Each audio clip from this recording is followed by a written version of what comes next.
Welcome, I'm your host, Terry Munroe, and we will be talking about baptism. Is it required to be saved? This will be the second episode of the baptism series, and this episode will be talking about the Old Testament and how baptism does or does not apply in that time period. When I first went into baptism, I didn't think that I'd have to go into the Old Testament very much because I didn't think it'd be very relevant to what we're talking about. We would just look through the New Testament, but it quickly hit me that when I'm reading about John the Baptist and I'm hearing, hey, all these Jewish folks are coming to John in the wilderness, why would they do that if they've never heard of baptism? Because it's not in the Old Testament, so why would they do that? Did it exist in the Old Testament, and if it did, where? So, not to mention, I mean, if you could imagine, John the Baptist was a man who was living in the wilderness, which we would probably call a homeless person today, and he was running around wearing funny clothes made of camel hair, eating locusts, which are like grasshoppers, and stealing honeybee honey to survive. So he was quite the little bit of a wild man, right? So you got to imagine, why would people go out there and say, hey, John the Baptist? And be like, yeah, the funny guy who lives out in the woods. They say, yeah, he is holding people underwater for some reason we don't know why. And they would go like, yeah, let's go down and get some of that. It doesn't make sense. So we can assume maybe something else was going on, right? So we'll take a look at that. So the two questions really is, did John the Baptist invent baptism? And the second question is, if he did not invent baptism, then where did it come from? Because we don't see that in the Old Testament. So let's take a look. I know I just said we don't see that in the Old Testament. So let's take a look at the Old Testament. Let's see what it talks about, what it does relate to. Because I'm not saying that it's completely void of any water-related ceremonial actions that are performed. I'm just saying that it doesn't relate to baptism in the way that we know it today. Old Testament has a lot of instances with the use of water and how those are done, but they really break into two main categories, and one of those is for priestly-like duties, and the other one is for being unclean. So let's give a couple examples. So we'll start with Leviticus, let's see, 15:13, and I'll place that right there. Boop. And so this is the purification process for a man who has a discharge. No need to go into that too much, but so it's a purification process. The way that's done, he must wash his clothes and he must bathe his body in fresh water. And that's probably the closest thing we have in the Old Testament to representing bathing.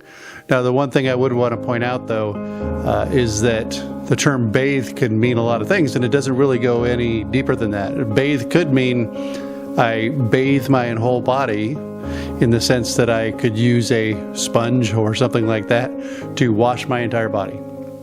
Now, remember, back then they didn't have running water, so they couldn't just fill up a tub and do that, so it wouldn't be that simple. You'd have to run down to the river, or you'd have to bring the river up to you. So the point is, I'm not saying it's not bathing, I'm just saying that it doesn't really clarify it other than saying bathe. So the next one would be Exodus 30:17-21, and again, I'll place it right there. This one is related to priestly duties.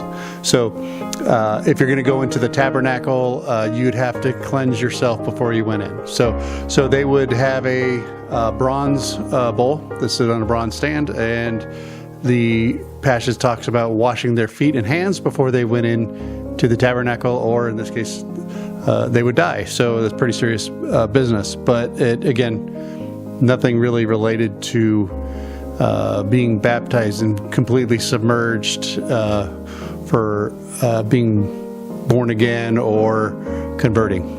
So the last one would be related to, I think it's still a purification process, but it's if you were to touch a dead body, not something we run into very often today, but if you were to touch a dead body, you would be considered unclean, and then therefore you'd have to go through another process. This one's a little bit different. This is Numbers 19:17 through 19. And again, right there. This would have a water purification, which would actually mix in ashes, and then, let's see, and this would be used to cleanse and become ceremonial clean after you've touched a dead body.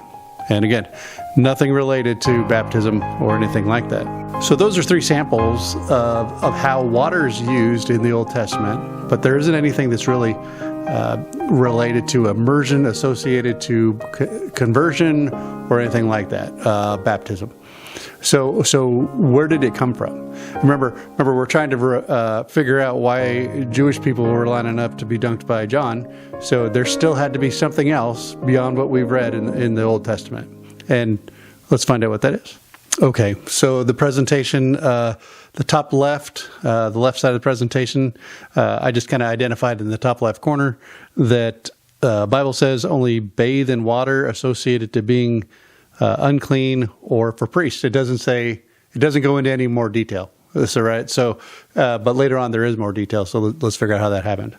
So and everything in green at the top of this chart would be Christian related or supported, and anything at the bottom in purple is Jewish. So I wanted to separate those out just to show the differences. And then in the middle, there's some, like you can see the Torah and the collective Torah, Tanakh, those are green and purple. That's because we share those. So those are shared documents. Okay, so let's jump into this. It's pretty exciting. So you look at, Moses receives the Torah at Mount Sinai. Check. That's on the Christian side. Now you go down to the bottom, you see Moses receives the Torah and the oral Torah on Mount Sinai. So the Torah, which I'll refer to it as the Torah, and the oral Torah, or was passed down orally through memorization, family to family, meticulously memorizing the oral Torah and handing it down. The oral Torah is quite big as well, so that's impressive. So that oral Torah is a description. Now remember, we talked about how it only says bathe. Well, the oral Torah would explain further as to what that means. So rabbis would debate, they would document, send letters back and forth, and you may have heard of Shammai and Hillel. Those are two rabbis that influence this quite a bit. And if you've watched The Chosen by chance, Shammai and Hillel are both in there arguing amongst each other about different things. But so I thought that was kind of interesting. So, but they had a long history of documenting their writings and their discussions, and that ended up being added to the oral Torah. The oral Torah on the bottom line, like I pointed out, they received that at the same time that at Mount Sinai as they received the Torah. However, and that goes on through until you'll see an arrow that says Mishnah, which is the first time it was documented. That was about between 200 and 220. The oral Torah was documented in writing it was called the Mishnah, which then fed into what is now called the Talmud. And then if you look on a little bit further, I'm going to get this wrong. The Gemara, that later came out between 350 and 400 after the death of Christ. That came out, and that was also fed into the Talmud. And so those two documents merge together, and they make up the Talmud. Now let's look at the bottom in the center. You'll see it between 516 before the death of Christ and at 70 after the death of Christ.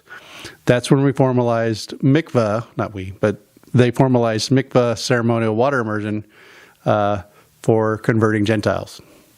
Now, if you look at the timeline, that means that the addition of a ceremonial immersion process didn't occur until 500 or 1,000 years into the oral Torah, which, by the way, is not something that Christians read.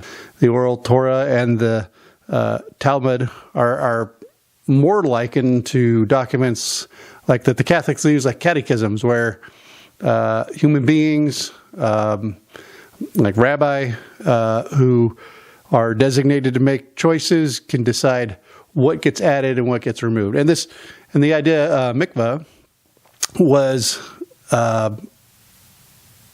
continuously changing. It still changes today. And remember, in the Old Testament, it said use a copper basin to wash your hands and feet, or it said bathe, which we didn't really have any definitions as to what that is. But as over time, you'll see that it's turned into significantly a different type of ceremony. We can see in as time went on, the addition of, they defined how many gallons it needed to be. It defined that the water needed to be natural water in the sense that it had to be water from a stream or rainwater. And all these other types of requirements to make it valid. Another thing is typically, at least today, I don't know how far back it goes, this was done in private. It's like a baptism in a way. It's like the predecessor to baptism. But instead, like if you go to my church and you get baptized, everybody at church is there, everybody claps and everybody's watching, and it's a good time. It's a celebration of that event, which would be very awkward because on the Jewish side, they do this in the nude, and therefore it's much private. It's a private event, and they avert their eyes for the people that are there. But it's a private event. Now, it would be very awkward at my church if everybody started following. If we decide after having this discussion that we need to follow the Talmud, it would be very strange to have everybody show up nude and get baptized, right? So I don't think we need to do that. Anyway, and I put some other information in this presentation that indicates some of the New Testament. I added Jesus in here just so it gives a good timeline mentally as to where things are happening. Also, where the New Testament was first assembled. I'm sure that's arguably, but that's the numbers I put in, and then where the New Testament and the Old Testament were combined into a single Bible. So I added that just for gee whiz information. The one last thing I'd take away from this is if you look, I wanted to see if there's any archaeological findings that would support this. Found goes back to 150 to 200 years after Jesus. So that doesn't mean that's the first one. That just happens to be the one that we found that goes back that far. The big takeaway from this chart is that you can see that there's a couple documents here. There's the oral Torah, and then there's the Mishnah, the Gemara, which resulted into the documented Talmud. None of those documents are used by Christians, and none of those should be used by Christians. I mean, they might be something we want to read just for our interest, so that maybe, like in the instance of today, we're using it to figure out where the history of this came from. So that doesn't mean that baptism isn't required, but it does mean that baptism is a practice from the culture of Judaism, and it doesn't mean that God is saying it's required in the Old Testament. It doesn't say you have to be baptized to be saved in the Old Testament. You say, so how was it used? When you capture the oral Torah and you capture the Talmud and the Old Testament as we know it as Christians, how was it used back then? And it's progressed, and I'll go into that a little bit. So one, it was used for cleansing. You would use a mikveh bath, could be used for cleansing, as we talked about before, just like in the Old Testament. It would be used for ceremonial cleansing, and people use this for things like you're going to perform a ceremony, like Yom Kippur, or on the eve of that, you would go have you would participate in a mikveh bath and be cleansed for that ceremony, kind of like a religious, right? And then the last thing is, which we hadn't talked about, is another thing that was added in later was the conversion process. And this really ties into John's baptism. And this is really how John the Baptist and all the Jewish folks knew what baptism was, through repentance. So the conversion was the mikveh was a Jewish way of doing this, and it was done to convert Gentiles into Jews. Those are the only people that did it. So if you were a Gentile and you wanted to become Jewish, you would have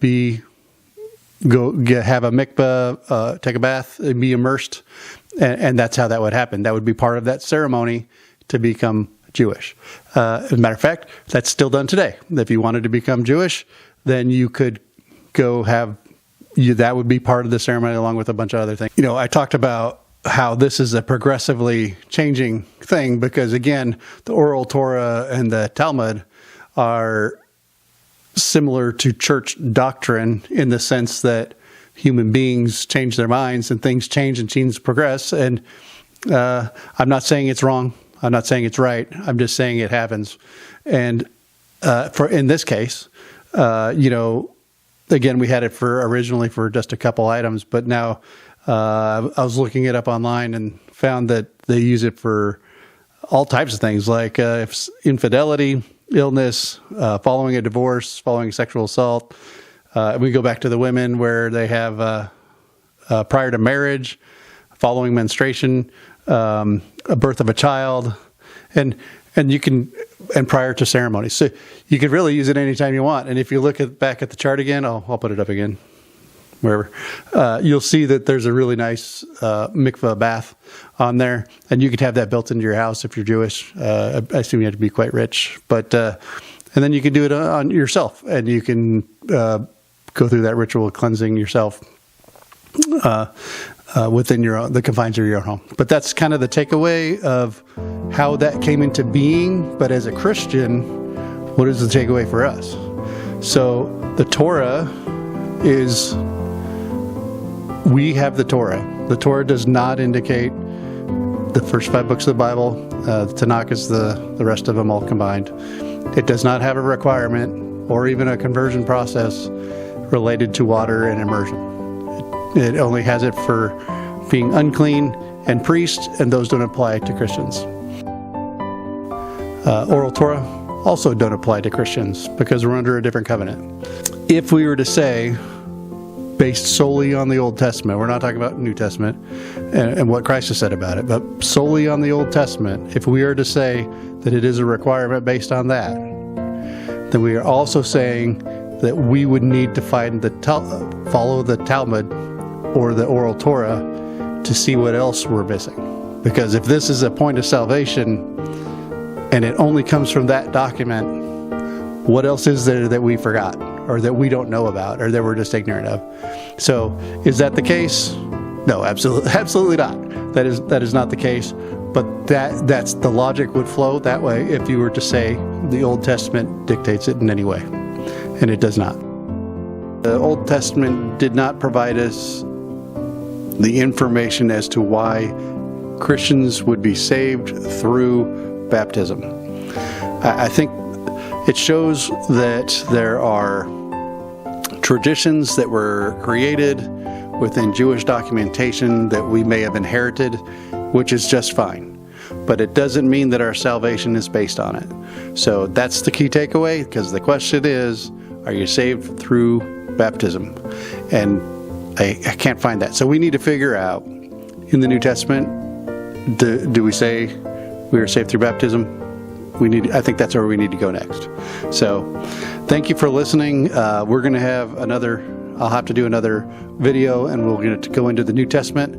And I promise we'll talk about a lot of scriptures in the New Testament, what it means, and the different types of baptism, because guess what? There's more than one. And I look forward to that, and we're getting down to this and figuring out more. So I'm your host, Terry Munroe. Thank you for listening. This is the good news.